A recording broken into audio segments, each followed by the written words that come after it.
Terima kasih rakan penyampai. Perintah Kawalan Pergerakan PKP yang bermula hari ini mendapat pelbagai reaksi optimis rakyat di negeri ini. Rata-rata berharap agar pelaksanaan PKP kali ini dapat mengurangkan kes COVID-19. Memanglah kalau mengikutkan bisnes menurun, tetapi itu adalah satu cabaran untuk seluruh Malaysia, terutama orang-orang yang bisnes. Tetapi saya reda sebab bukan saya saja dan semua orang akan lalui. Apa yang saya harapkan agar rantaian COVID-19 ni dapat diputuskan dengan baik sepanjang 2 minggu kita melangsungkan PKP ni. Jadi saya harap semua rakyat Malaysia dapat mengikut semua SOP yang telah ditetapkan oleh kerajaan. Komen saya tak komen apa yang kerajaan beritahu kita, barang makanan sentiasa ada di shopping. Bila keperluan aja kita keluar untuk membeli, jangan terpusu-pusu. Ini sekarang pandemik coronavirus, itu kena jaga-jagalah. Kena ikut arahan aja, itu yang penting sangatlah bagi saya. Saya berharap agar rakyat Malaysia mematuhi apa saranan pada menteri kan untuk mengurangkan gejala penularan COVID-19 ni. Harapan saya moga dengan tindakan ni akan mengembalikan kita kepada satu angka ataupun kosong terus. Pelaksanaan PKP di Melaka berkuat kuasa sehingga 26 Januari, ekoran kenaikan kes positif COVID-19 yang membimbangkan. Anak muda diseru untuk menyertai program Skim Rondaan Sukarela SRS terutama dalam tempoh Perintah Kawalan Pergerakan PKP sebagai usaha membantu komuniti di kawasan masing-masing. Esko Perpaduan Hubungan Masyarakat, Tenaga Kerja dan Ahli Ehwal Pengguna, Dato' Ismail Osman berkata, walaupun penglibatan anak muda dalam skim berkenaan semakin meningkat, namun ia masih belum menyeluruh di semua kawasan. Setakat ini terdapat 284 kawasan rukun tetangga KRT dan 189 skim rondaan sukarela SRS aktif dan berdaftar di negeri ini.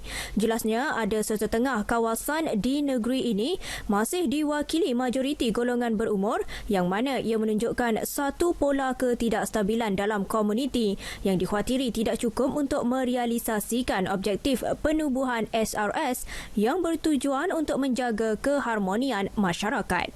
Saya juga mengharapkan KRT yang ada SRS ni merupakan satu gerakan untuk mengeratkan satu rahim dalam satu komuniti. Kadang-kadang dalam komuniti taman misalnya, masing-masing tidak mengenali satu sama lain. Kalau ada dengan KRT ni, dengan SRS ni, tuan-tuan dapat merapatkan hubungan antara masyarakat dalam komuniti tersebut, dan di samping dapat mencegah kepada permasalahan lain dalam komuniti, mungkin kecurian ke. Jelasnya, selepas majlis penyampaian sumbangan Kerajaan Negeri Melaka kepada SRS di Kompleks Jeprun, Kuala Linggi. Kerajaan negeri melalui Tabung Amanah Pendidikan Negeri Melaka TAPIM memperuntukkan RM342,450 kepada 2,283 murid sekolah rendah seluruh negeri dalam bantuan sekolah rendah bagi sesi akademik 2021. Ketua Menteri Datuk Seri Sulaiman Mat Ali berkata, bantuan berkenaan menunjukkan kerajaan komited dalam memastikan pelaksanaan pelbagai program dan dasar pembangunan termasuk bidang pendidikan dapat direalisasikan. Tambahnya, daripada jumlah berkenaan, RM79,500 diperuntukkan kepada 530 murid sekolah rendah di Parlimen Alur Gajah, manakala RM70,500 diberikan kepada 470 penerima di bawah Parlimen Jasin. TAPIM juga memperuntukkan RM55,650 dan RM55,200 kepada 371 dan 368 penerima daripada Parlimen Kota Melaka serta Masjid Tanah. Turut menerima peruntukan berkenaan adalah 229 murid sekolah rendah dari Parlimen Tangga Batu dengan RM44,850, manakala Parlimen Hang Tuah Jaya menerima RM36,750 untuk 240 penerima. Kerajaan Negeri Melaka sentiasa peka dengan pembangunan Negeri Melaka. Ini merupakan sebahagian daripada touch point seperti mana yang saya bentangkan dalam pembentangan belanjawan saya bagi 2021. Dalam tu saya sebut bantuan awal persekolahan TAPEM kepada 3,000 orang pelajar golongan B40 yang berjumlah 450,000. Tadi pun saya umumkan, ini telah pun saya sebut dalam pembentangan menjawab kita. Inilah salah satu insentif memperhebatkan institusi pendidikan dan juga banyak lagi.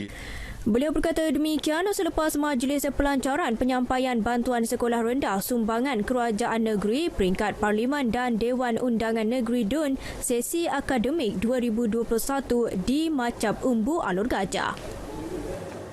Laporan itu menutup perkembangan semasa dari negeri Hang Tuah. Kembali semula bersama rakan penyampai di studio. Salam hormat dan Assalamualaikum. Terima kasih Syafina.